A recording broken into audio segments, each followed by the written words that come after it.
parler du rôle du diagnostic et pourquoi en fait j'ai choisi ce titre. C'est qu'en fait à travers la pandémie de Covid-19, on a vu toute l'importance que revêt le diagnostic biologique. Pourquoi? Parce que d'abord, il y a des limites aujourd'hui au diagnostic clinique. En fait, comme vous le savez, une vaste proportion de gens qui sont infectés sont peu ou asymptomatiques, mais par contre ils sont contagieux, et une faible proportion, 15% à peu près, sont très symptomatiques ou sévères.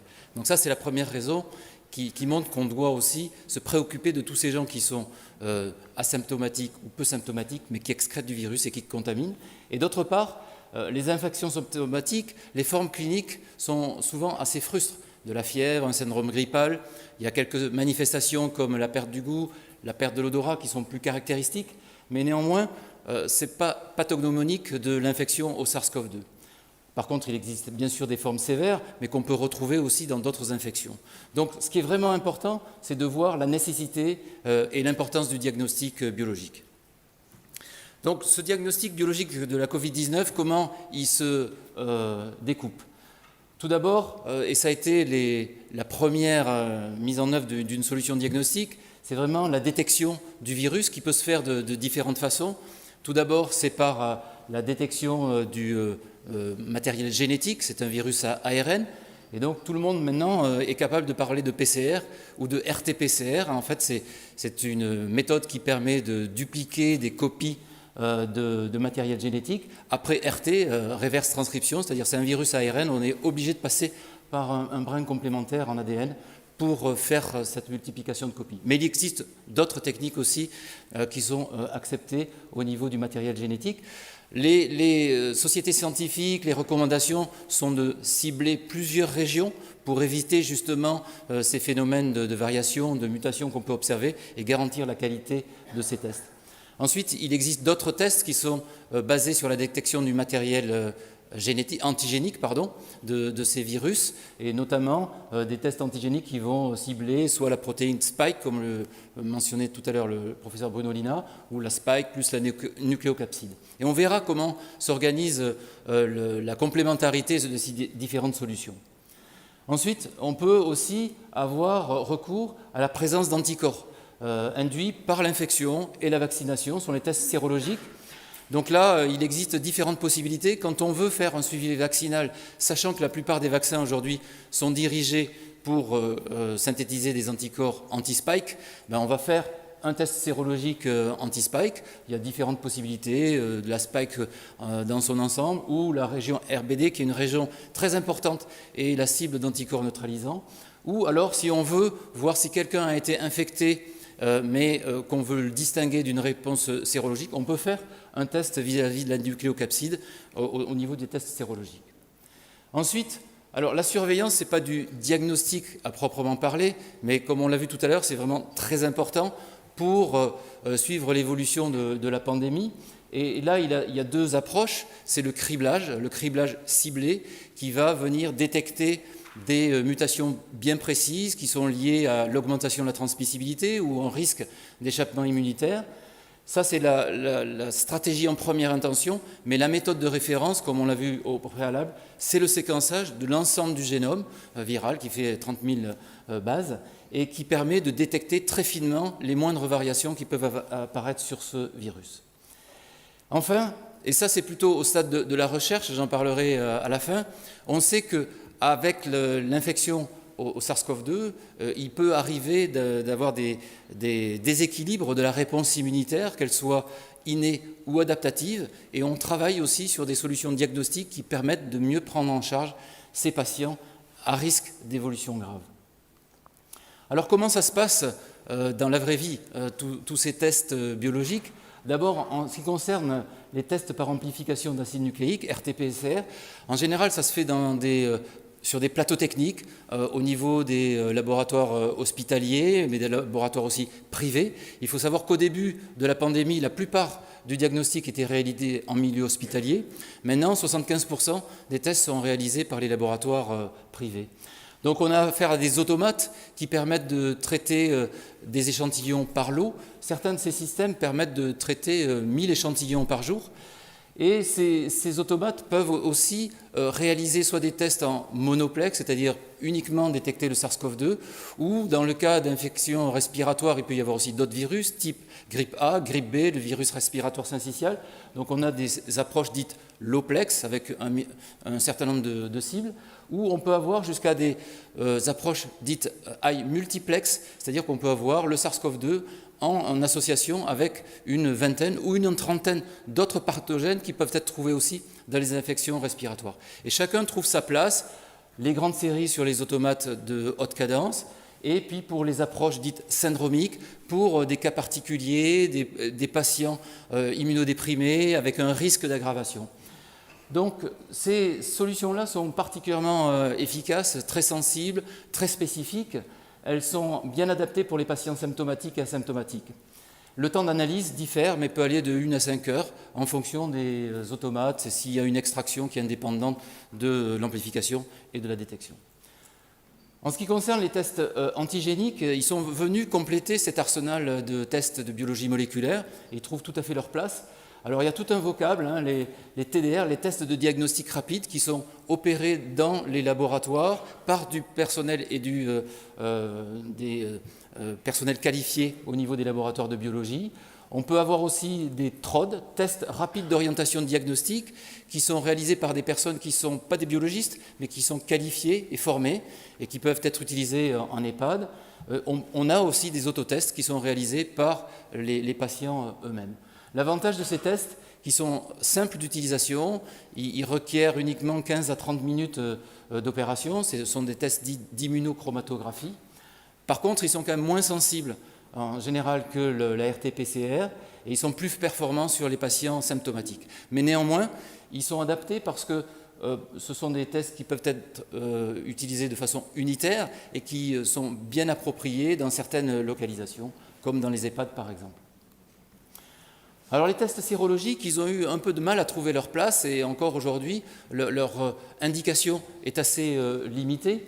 Donc là de même, on va trouver des automates de haute cadence qui permettent de traiter un nombre d'échantillons très important, toujours trouver aussi au niveau de ces plateaux techniques, mais on trouve aussi des tests rapides qui peuvent réaliser aussi des tests qualitatifs, qui peuvent être utilisés par exemple chez des personnes qui sont soupçonnés d'avoir peut-être été asymptomatiques et avoir une infection au Covid, et avant de réaliser une première vaccination, par exemple. Et ce qu'on peut voir sur le schéma de droite, sont les courbes de séroconversion. En fait, ce qui se passe, c'est que plus on a un Covid sévère, en général, plus la séroconversion est intense, et les formes asymptomatiques, il y a des fois pas de séroconversion. Et puis ce qu'on peut voir aussi, c'est que quand même à travers la vaccination avec les vaccins ARN, mais aussi les autres types de vaccins, on a des séroconversions importantes qui diminuent dans le temps, mais il faut bien se souvenir aussi que la sérologie est un des marqueurs, mais pas le seul. L'immunité à médiation cellulaire joue un rôle, même si elle est plus difficile à mesurer aujourd'hui. Les indications de la sérologie sont les études épidémiologiques, le suivi vaccinal, ou lorsqu'on ne peut pas réaliser de tests PCR sur des patients présentant une symptomatologie assez classique, de réaliser un test sérologique. Alors, la surveillance épidémiologique, je vous ai parlé tout à l'heure du criblage qui est fait par méthode PCR. On a parlé des différents types de variants préoccupants à suivre en cours d'évaluation. Mais là, ce dont je vais vous parler, c'est vraiment du séquençage. Le séquençage fait appel à vraiment des nouvelles technologies très performantes qui ne sont pas complètement intégrées. Il y a un gros volet encore bioinformatique qui est très important au niveau de l'analyse des données. Mais ce qui est quand même assez frappant en France, c'est que depuis peu, ces laboratoires qui étaient utilisateurs du séquençage étaient principalement des laboratoires de référence, des laboratoires hospitaliers. Maintenant, il y a la possibilité pour les laboratoires de ville de réaliser du séquençage, ce qui montre que cette technologie est en train de rentrer, pas dans la routine, mais s'en rapproche. On a, nous, particulièrement travaillé pour offrir des solutions qui permettaient de faciliter l'interprétation, et ce qui fait qu'aujourd'hui, un laboratoire peut réaliser un séquençage, envoyer la séquence qui va être comparée à une base de données comme J7, comme on le voyait tout à l'heure, et permettre de donner un résultat très facile d'interprétation. Il s'agit d'un variant delta, mu, etc. L'objectif, c'est de faciliter l'adoption du séquençage, qui reste encore une technologie assez sophistiquée et qui nécessite parfois des expertises assez pointues en bioinformatique. Alors là, je veux revenir sur cette année 2020 qui a été assez exceptionnelle, qui a commencé par l'identification, le séquençage du virus. Les laboratoires de référence ont établi des techniques de référence, PCR, et puis progressivement aussi des outils pour qualifier et nous aider, nous, industriels. Au niveau du développement des tests, nous-mêmes avons développé des tests RT-PCR, des tests antigéniques, des tests sérologiques. Mais ce qu'on a constaté au début, il y a eu une tension extrême sur tous les constituants, les matières premières, les matières chimiques qui servent à réaliser les extractions, les oligonucléotides, les enzymes. Donc nous, notre stratégie a été d'internaliser beaucoup de développement de matières premières, les enzymes type la RT, la CleanTAC, et aussi d'avoir beaucoup de développement de matières premières pour les tests sérologiques qui nous ont bien aidés aussi. Et il y a eu une mobilisation vraiment remarquable des équipes, et j'en remercie puisque je sais qu'il y en a quelques-uns qui sont dans la salle. Merci beaucoup. Et on a beaucoup travaillé aussi pour pouvoir publier, mais tout ça, ça ne s'est pas fait de façon séquentielle, comme je vous l'ai montré, je le montre maintenant. Il y a eu beaucoup d'interactions avec les laboratoires de référence, avec des key opinion leaders. Et il faut se rappeler que dans la mise au point des tests sérologiques, ce qui était à ce stade un frein, c'était la disponibilité d'échantillons. Il y avait très peu d'échantillons bien caractérisés cliniquement pour développer nos tests.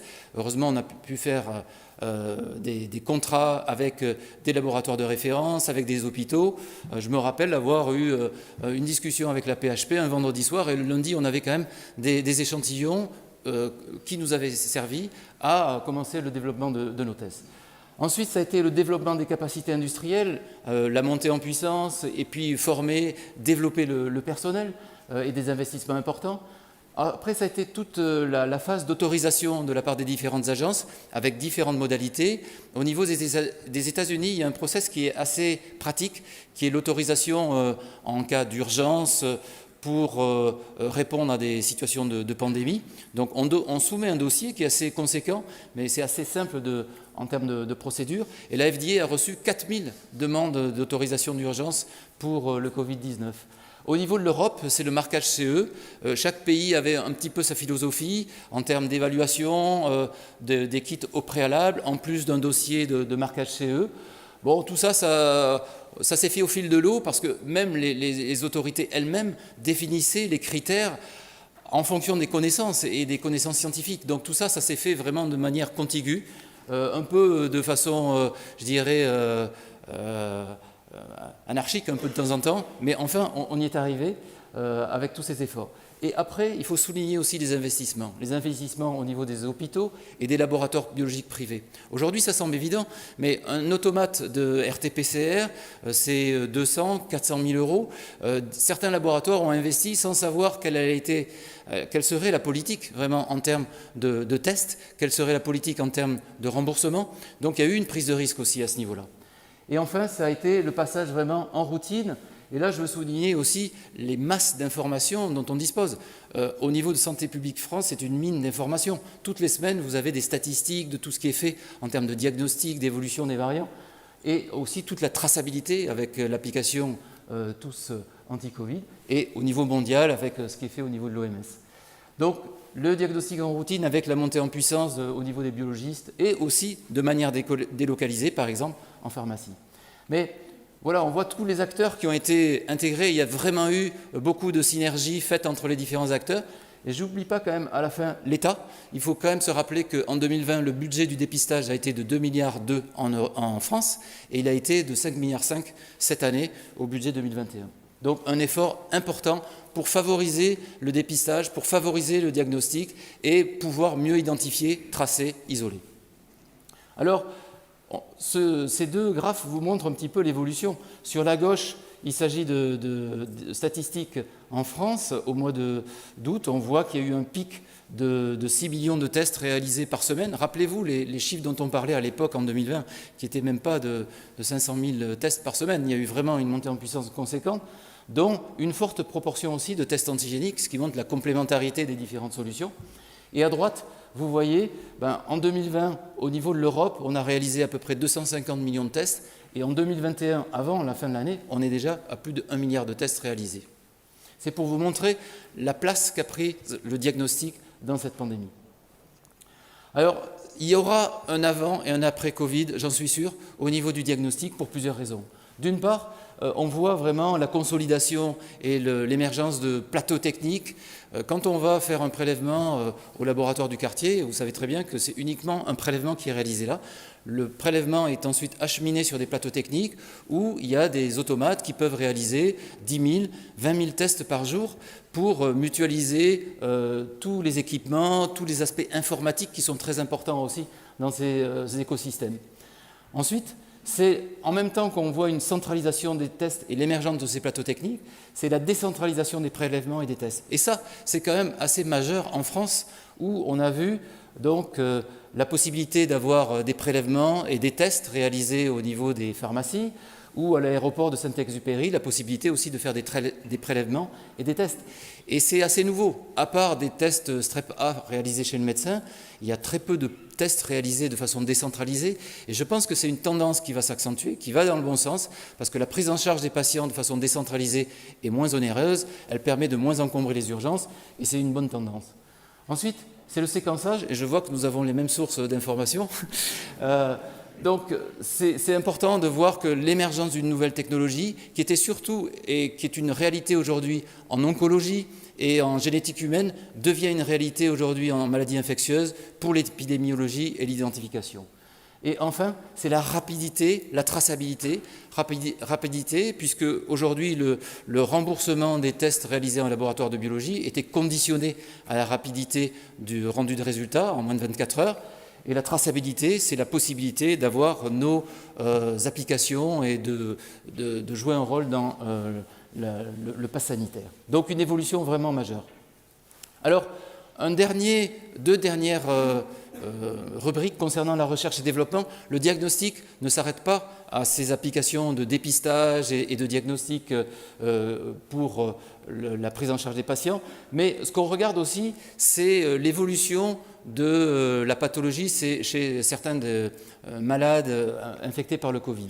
Et comme vous le savez, il y a deux types d'immunité. L'immunité innée, immédiate, qui est peu spécifique, qui est vrai pour le SARS-CoV-2 comme vrai pour une infection grippale. Donc il y a un virus qui va infecter une cellule, il y a des interférons, des médiateurs chimiques qui vont alerter les cellules qui ne sont pas infectées pour qu'elles développent des résistances antivirales, qui vont envoyer des cellules pour neutraliser les cellules qui ont été déjà infectées et pour recruter aussi les cellules immunitaires. Ça, c'est l'immunité innée qui a l'avantage d'être très rapide et très spontanée. Et ensuite, au bout de 7 à 10 jours, arrive l'immunité adaptative qui est cette fois-ci beaucoup plus spécifique, qui fait appel aux anticorps et aussi aux cellules immunitaires. Mais il faut savoir que chez certains patients, il peut y avoir un déséquilibre. Par exemple, dans le cas de l'immunité innée, on va avoir un défaut en interféron de type 1 qui va provoquer un débordement en fait par la charge virale qui va venir infecter massivement les cellules. Après une dizaine de jours, l'immunité adaptative va se mettre en place, mais il va y avoir là la réaction d'une mèche sur un baril de poudre parce qu'il y a un déluge de cytokines qui va être produite, qui vont provoquer une réponse inflammatoire exacerbée qui provoque ces détresses respiratoires, ces nécessités d'hospitalisation. Heureusement, ça ne se produit que sur une proportion limitée de patients, mais néanmoins, on est en train d'essayer d'appréhender ces approches au niveau de l'immunité innée et au niveau de l'immunité adaptative. On a donc été associé d'ailleurs avec pas mal de structures hospitalo-universitaires sur une étude qui a montré qu'à partir d'un prélèvement nasal où on va mesurer la charge virale par RT-PCR, on est capable aussi de voir une signature en fait, qui est représentative de la synthèse en interféron de type 1. Et en fait, on a pu voir que certains patients qui avaient une évolution défavorable étaient aussi associés avec une faible quantité de cette signature en interféron 1. Donc aujourd'hui, il s'agit d'un diagnostic au stade recherche, ça nécessite d'être confirmé, mais on voit qu'il y a des approches qui sont quand même intéressantes pour mieux prendre en charge ces patients et justement avoir une mesure prédictive de l'évolution de ces patients. La deuxième application, c'est pour l'immunité adaptative. Donc, bien sûr, il y a l'immunité humorale dont on a parlé tout à l'heure, les anticorps, mais l'immunité à médiation cellulaire est aussi importante. Aujourd'hui, on ne la mesure pas parce qu'elle n'est pas facile à mesurer, mais on est borgne parce qu'elle joue un rôle très important. Et donc, on développe des méthodes qui consistent à prendre du sang périphérique, de le mettre en contact avec des éléments du virus SARS-CoV-2, et donc il va y avoir une sensibilisation, et certaines cellules T, des CD4, vont synthétiser de l'interféron gamma à différentes concentrations, et on peut associer cette réponse à un niveau de réponse à médiation cellulaire. Là encore, il s'agit d'un outil de recherche et développement, mais qu'on souhaite confirmer sur d'autres études pour avoir un rôle prédictif potentiellement de l'évolution de certains de ces patients. Donc vous voyez en fait le rôle important, et si j'avais choisi ce titre de l'importance révélée du diagnostic, c'est parce que tout le monde aujourd'hui parle de PCR, alors que le diagnostic, qui ne représente que 3% des dépenses de santé aujourd'hui, est beaucoup moins connu, beaucoup moins visible dans le domaine de la santé que les aspects thérapeutiques. Mais je pense que ça remet un peu en équilibre les notions de thérapie, de diagnostic, et on verra aussi certainement de diagnostic associés à des traitements compagnons pour les aspects thérapeutiques, au-delà des aspects de prévention avec les vaccins.